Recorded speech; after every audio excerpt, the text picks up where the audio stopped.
घरोघरी मातीच्या चुलीच्या आजच्या एपिसोडमध्ये आपण पाहत आहोत की इकडं सुमित्राईंना चेकअप करण्यासाठी डॉक्टर येतात आणि डॉक्टर म्हणतात की ऋषिकेश तुम्ही बाहेर या, मला तुम्हाला बोलायचं आहे.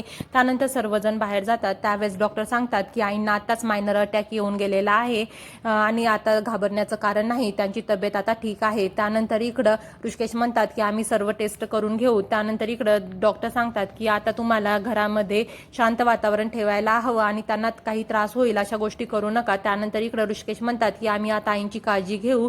त्यानंतर डॉक्टर हे प्रिस्क्रिप्शन लिहून देतात आणि म्हणतात की या गोळ्या आजपासून सुरू करा. त्यानंतर इकडं सारंग हे रडायला लागतात आणि म्हणतात की आईला जर काही झालं तर मी नाही जगू शकत. त्यावेळेस इकडं ऋषिकेश सारंगला समजवतात, म्हणतात की आपण आईंची काळजी घेऊयात आणि आईला काहीच होणार नाही. त्यानंतर ऋषिकेश हे आपल्या रूममध्ये जातात आणि ते विचार करत असतात की विक्रांतरावांच्या खुनामध्ये शर्वरीला आज पोलीस घेऊन गेलेले आहेत आणि हेच मला जानकी सांगत होती, पण मी तिच्यावरती विश्वास ठेवलेला नाही. तेवढ्या तिथं जानकी येते आणि ऋषिकेश हे रडायला लागतात आणि जानकीची माफी मागतात आणि म्हणतात की तू मला सांगत होती तरीही मी तुझं ऐकलो नाही, उलट मीच तुला काही काही बोललो. त्यावेळेस इकडं जानकी म्हणते की माझा तुमच्यावरती अजिबात राग नाहीये. त्यावेळेस इकडं ऋषिकेश म्हणतात की तर मला माहीत आहे तू मला रागवणार नाहीस, पण तरीही मी तुला सांगत आहे. त्यावेळेस जानकी म्हणते की ज्या एका बहिणीच्या प्रेमापोटी एका भावाने जे करायला हवं होतं तेच तुम्ही केलेलं आहे आणि त्याबद्दल मला अजिबात राग नाही. त्यानंतर इकडं ऋषिकेश जानकीच्या खांद्यावरती डोकं ठेवून रडायला लागतात आणि जानकीलाही रडायला येतं. त्यावेळेस जानकी ठरवते की मला आता रडून चालणार नाही आणि काय सत्य आहे ते शोधावंच लागेल. त्यानंतर इकडं सकाळी उठून जानकी शरुताईंना डब्बा घेऊन जाण्यासाठी तयारी करत असते. तेवढ्यात अवंतिका म्हणते की मला आणखीनही विश्वास बसत नाहीये की शर्वरीनेच विक्रांतरावांचा खून केलेला आहे. त्यावेळी जानकी म्हणते की काय खरं आणि काय खोटं हे पोलीस ठरवतीलच. त्यानंतर इकडं जानकी म्हणते की आपण शरुताईंना डब्बा घेऊन जाऊया, त्यावेळेसच त्यांना विचारू. त्यानंतर इकडं ऋषिकेश आणि सारंग सौमित्र हेही पोलीस स्टेशनमध्ये जात असतात.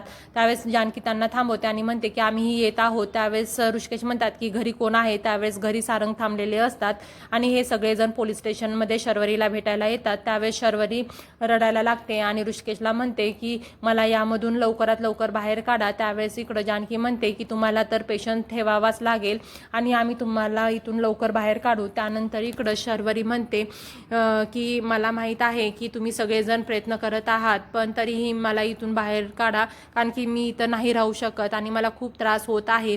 त्यावेळेस इकडं जानकी म्हणते की मी ही घरचा डब्बा आणलेला आहे आणि तुम्ही खाऊन घ्या.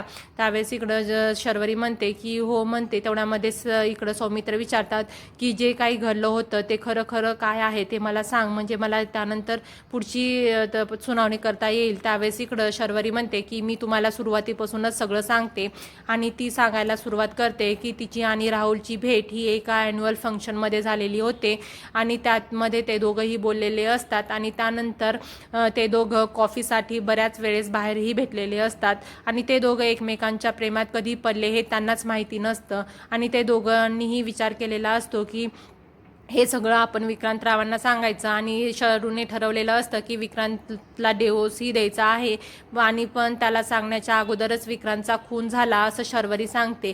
त्यावेळेस इकडं सगळेजण हदरून जातात आणि म्हणतात की जर तुम्ही खूनच केलेला नसेल तर त्या वेपनवरती तुमचे फिंगरप्रिंट कसे आढळले. त्यावेळेस इकडं शर्वरी सांगते की मीही तोच विचार करत आहे की त्या हातोड्यावरती माझे ठसे कसे आले. त्यावेळेस ती विचार करून म्हणते की हां, मला एकदा आठवतं मी राहुलच्या घरी गेलेली होते आणि त्याच्या स्टडी रूममध्ये तो तिथे असताना त्यांनी मला हातोडा मागितला होता आणि मी तो त्याला दिला होता. त्यावेळेस इकडं म्हणतात की मग राहुलचे फिंगरप्रिंट कसे नाही. त्यावेळेस इकडं शर्वरी म्हणते की त्याने त्यावेळेस हँड ग्लोव्ज घातले होते कारण की तिथे धूळ होती म्हणून, आणि मी खरं सांगत आहे आणि यामध्ये मी विक्रांतचा खून केलेला नाही. त्यानंतर इकडं घरी ऐश्वर्या कॉफी घेऊन येते आणि सारंगलाही देते आणि म्हणते की खरंच किती दिवसांनी असं बाहेर शांत कॉफी पित आहोत आणि त्या जेलमध्ये असं वाटत होतं की गुदमरून जातो की काय त्या अंधाऱ्या रूममध्ये. त्यावेळेस इकडं सारंग काहीच बोलत नसतात.